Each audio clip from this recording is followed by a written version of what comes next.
Imagine a silent, almost invisible battle, constantly shaping the goods you use every day. We're talking about everything from the car in your driveway, the refrigerator in your kitchen, to the very structure of the building around you. They all rely on one fundamental material, steel. Today, we're pulling back the curtain on a critical front in that battle, the global trade of steel. A material so fundamental its disputes can, well, send tremors through economies worldwide. We're diving deep into a recent and incredibly significant decision by the U.S. Commerce Department. Our mission, as always, is to cut through the complexity, deliver the essential insights, making sure you walk away truly well-informed about this pivotal moment in trade policy. And it's vital to remember that decisions like this, well, they don't just stay within borders, they definitely reverberate globally. You see impacts on supply chains, industries, economies far beyond where they start.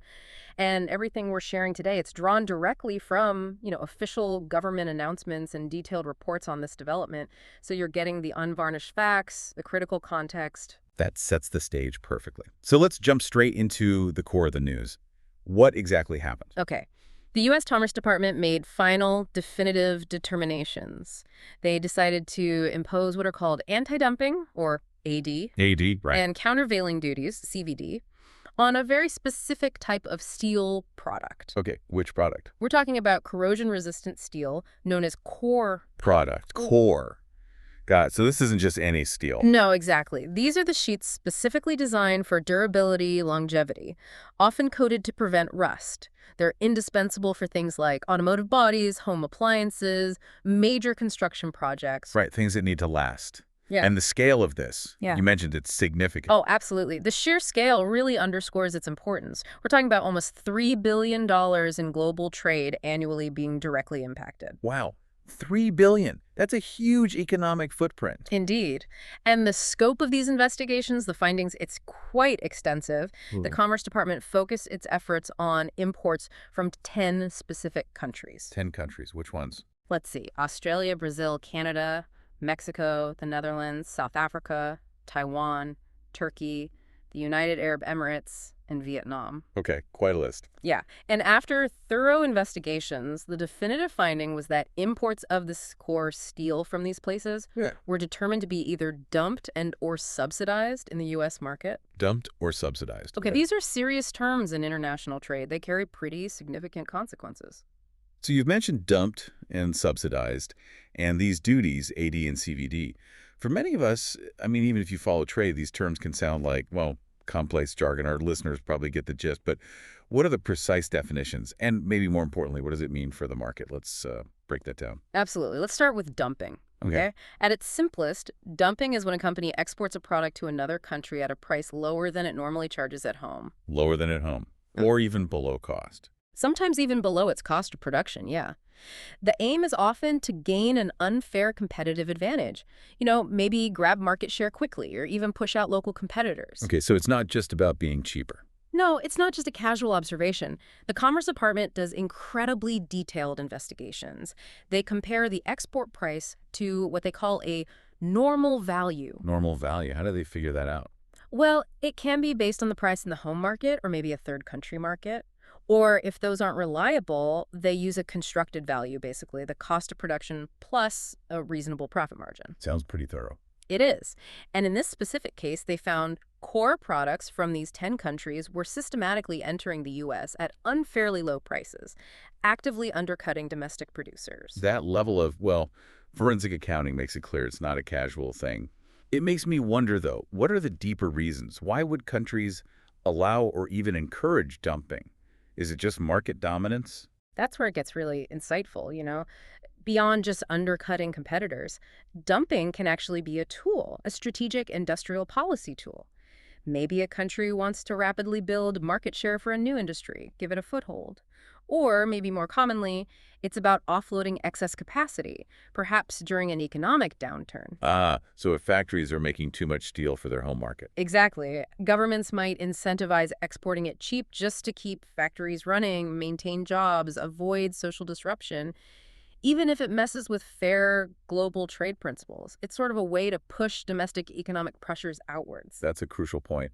So dumping is about unfairly low prices What about the other terms, subsidies? How do they fit in? Right, subsidies. They're essentially financial help, benefits provided by a government to its domestic producers. Like what kind of help? Oh, it could be lots of things. Direct cash payments, maybe special tax breaks, cheap loans you couldn't get commercially, free land, cheap raw materials, even favorable regulations. So anything that lowers their costs artificially. Fundamentally, yes. It artificially lowers a producer's costs, giving them a big advantage over competitors who don't get that government aid.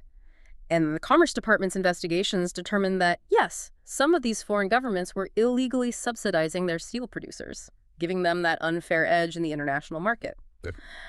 What's interesting here is that both dumping and subsidies, when they're found to violate trade rules, they're seen as practices specifically designed to disrupt fair market competition. They create an uneven playing field. An uneven playing field, got it. Makes it tough for fairly priced goods to compete. Exact. So these are two different but equally potent ways to get an artificial edge in trade. Given these findings, it raises a critical question. What's the stated purpose behind the U.S. imposing these duties? What are they trying to achieve? The main objective, as the Commerce Department puts it, is pretty clear. It's to protect U.S. steel producers and, importantly, the tens of thousands of American workers in the sector, protecting them from what they see as unfair foreign competition. Okay, protect jobs and companies. Right.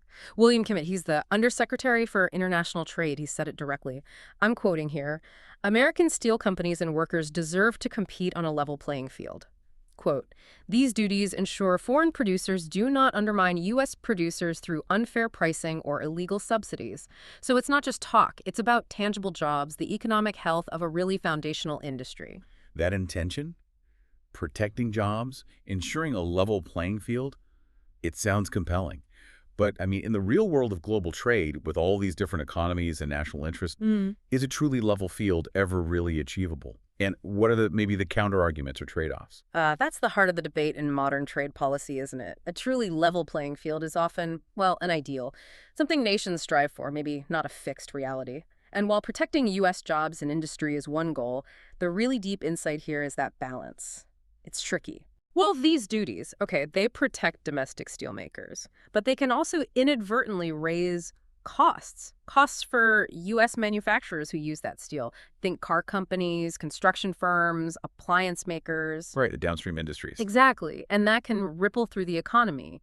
It could mean higher prices for you, the consumer, or it could even hurt the global competitiveness of those industries by making their production more expensive. It's like a classic economic tug of war. Precisely. Supporting one sector can create pressure on others. And historically, steel has often been a flashpoint in trade policy. It's often seen as a kind of bellwether for broader economic nationalism, concerns about national security, industrial independence. That historical context is really useful. It shows this isn't exactly a new fight. It's an ongoing challenge for economies everywhere. Yeah. And focusing back on core steel specifically, you said it's not just any material. Why is this type so strategically vital?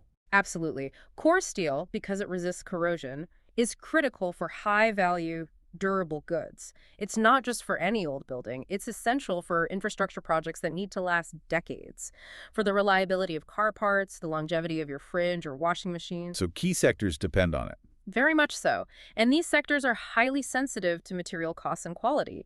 So when unfairly priced core steel floods the market, it directly threatens the market share, the profitability, even the ability to innovate for the domestic industry in these foundational areas. Think about the impact on, say, Ford or GE appliances if their main material source is undermined. These industries employ huge numbers of people, contribute significantly to the economy. So the government is trying to step in, safeguard these critical supply chains and the jobs they support. Okay, so the Commerce Department has made its findings, announced these duties, but, and this is important for us to understand, the process isn't completely finished yet, right? No. What's the next crucial step before these duties are sort of set in stone? You're absolutely right. There's a final, incredibly important stage. While the Commerce Department's finding is a big legal and economic statement, the case now goes to the U.S. International Trade Commission, the ITC. The ITC, okay, what's their role? They have a specific, absolutely critical job here. They have to make a final determination on whether these imports, the ones found to be dumped or subsidized, have actually caused material injury to the domestic steel industry. Material injury. So even if dumping happened, The ITC has to prove it hurt U.S. businesses. Hurt them in a tangible, significant way, yes. This material injury isn't automatic. It's a crucial legal threshold that has to be met for these duty orders to become permanent and legally enforceable. So it's another layer of proof. What does material injury actually look like? What kind of evidence does the ITC examine? Precisely. It's an independent verification digging deep into the economic health of the domestic industry. Determining material injury it's a highly complex legal and economic analysis. They look at a whole range of factors. Are U.S. producers seeing output decline, losing sales, Yeah. market share shrinking, profits down? Okay, the financials. Yeah, and more. Are prices depressed? Are inventories piling up? Are plants closing? They look hard at employment figures too, job losses, hiring freezes, plus things like how much of their factory capacity is being used, capital spending, even the threat of future injury. Wow, that's comprehensive. It is. It's not just a rubber stamp. The ITC collects its own data, holds public hearings, applies a strict legal standard. Their decision is pivotal and honestly, sometimes unpredictable. Historically, the ITC has occasionally disagreed with Commerce on injury findings, so their role is genuinely independent. That level of detail for proving injury really explains why this isn't a super quick process. It takes a lot of data analysis. So let's say the ITC does agree, they affirm the findings. What happens then? What changes on the ground? Okay, if the ITC affirms the Commerce Department's findings and concludes, yes, material injury occurred, then the anti-dumping and countervailing duty orders will officially take effect. Meaning? Meaning importers will have to pay extra duties, basically a tax on corrosion-resistant steel imports from those 10 countries. These duties are designed to offset the unfair pricing from dumping and the artificial cost advantages from subsidies. The goal is to, quote, level the playing field. So it makes importing that unfairly priced steel more expensive. Fundamentally, yes. It changes the economics of importing this product, makes it less attractive. If we connect this to the bigger picture, this final ITC decision is the trigger. It makes these duties legally binding, and it effectively reshapes how billions of dollars in core steel trade happen globally and domestically. This has been an incredibly insightful deep dive. Really helpful. So just to recap the key takeaways. The U.S. Commerce Department has made these definitive findings. They're imposing anti-dumping and countervailing duties on core steel from 10 countries. That's impacting nearly $3 billion in trade annually. And it's because of findings of unfair pricing, dumping, and illegal government help subsidies. The stated goal is clearly about fostering fair competition, protecting the U.S. steel industry, its market share, and jobs. What we talked about might seem like distant trade policy, but as we've seen, it ultimately affects the cost and availability of materials. Materials in the cars you drive, the appliances in your home, the buildings around you. It shapes your everyday life in ways you might not always see. Exactly. And as we now wait for that final IPC ruling, it really does make you wonder, doesn't it, about the ripple effects, the ripples across entire economies, not just steel, but downstream manufacturers, global supply chains.